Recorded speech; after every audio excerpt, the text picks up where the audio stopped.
Today I was gonna start a new series where I discuss the factual history of every Pokemon region, the lore before the games. It was a way to celebrate the 30th anniversary of Pokemon since it is already February, and we would start with Kanto of course and then slowly move on to Paldea.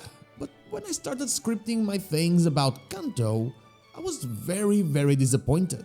So in the spirit of celebrating Pokemon, hey, I'm notsoAceTrainer and Kanto sucks. Let's get into it.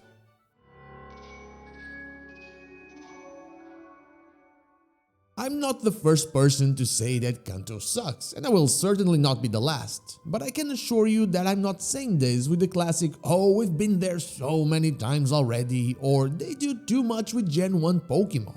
I actually kinda love playing Kanto games and I love the Pokemon there. Yes, there's nothing very fancy happening in those games. I mean, Let's Go kinda had some cool things going on, but the map is something that doesn't leave a lot to imagination. It is nostalgic though, and there's no denying that anyone that grew up with those games loves going back. When I say that Kanto sucks, I mean that Kanto got stuck in the past and never really let go. And that was fine, but it isn't anymore. Especially when Kanto has come out multiple times in Pokemon history and at different points in time, meaning that we can compare the Kanto games to the games that were coming out the other generations at the same time. But like everything in life, there is a reason for it, and if we look at the origins of the Pokemon franchise, we can see that it all comes down to Satoshi Tajiri's vision. He wanted to give children the same experiences he had as a child when he was out and about being a bug catcher. It was something that he loved doing and people couldn't really experience anymore because cities had tremendously expanded in the meantime. There was really nothing else to it, and sure you had the whole gym thing and you had a villainous team, but gotta catch 'em all was the whole deal. I mean, Kanto is even named after the Kanto region in Japan, the same one that Tokyo is a part of and the same one that Satoshi Tajiri lived in. While every region is based on a real-world country or area, like Paldea on the Iberian Peninsula or Johto on the Kansai region in Japan, Kanto was never more than just a stage, something that existed in that moment and not really before. While every Pokemon region starting in Johto will tell you that things happened in the past and then things change for the present, or every single region will have some form of tale or legend that works kinda like a religion would, Kanto is simply there. Fire Red and Leaf Green added the Sevi Islands, and while they did add the Tenobi ruins, showing us that something might have happened 1500 years in the past with a society that also used the unknown as a means for communication, well, the games and other forms of official media are very inconsistent when telling you if the Sevi Islands are part of Kanto or not. In the games, no one ever tells you that that place is in Kanto, and they often refer to the Kanto region as something separate. The official Japanese Pokemon website, when talking about Fire Red and Leaf Green, will tell you that those are outside of the Kanto region, but the Pokemon World Climate website, also official, will then tell you that they are in the Kanto region. There's just no consistency at all. So Kanto was just what it needed to be, and for that, I'm not putting any blame on Red, Blue and Yellow. What I'm doing though is blaming the Kanto titles that followed Fire Red, Leaf Green, Let's Go Eevee and Let's Go Pikachu. I mean, Gold, Silver and Crystal did more to develop the Kanto region than Kanto itself.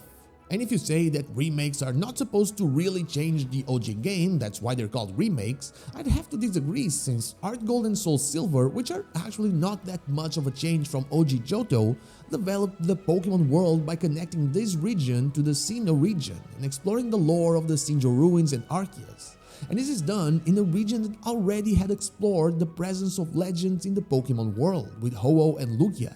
Omega Ruby and Alpha Sapphire also expanded the Hoenn region by adding not only to the past of the region with Groudon, Kyogre, the Draconic people and Rayquaza, but also developing the, at the time, yet-to-be-born Pokemon multiverse. And BDSP, the one remake that did not add anything to the OG region, ends up being the best argument because it did not add anything, but a different kind of game added a lot, Pokémon Legends Arceus. But still, none of these regions truly needed anything added. They existed before the events of the game. They had legends, they had tales. They had lore that extended far beyond just 2 or 3 years before we picked our starter Pokemon, or our first partner Pokemon, whatever they want to call it now. I just mentioned Pokémon Legends Arceus, and that game frustrated me so much by not answering a single question regarding the mysteries of Sinnoh, but it added so much lore by simply giving us a game on a familiar region but with a completely different story. The same has just happened with Pokémon Legends Z-A. Kalos has evolved.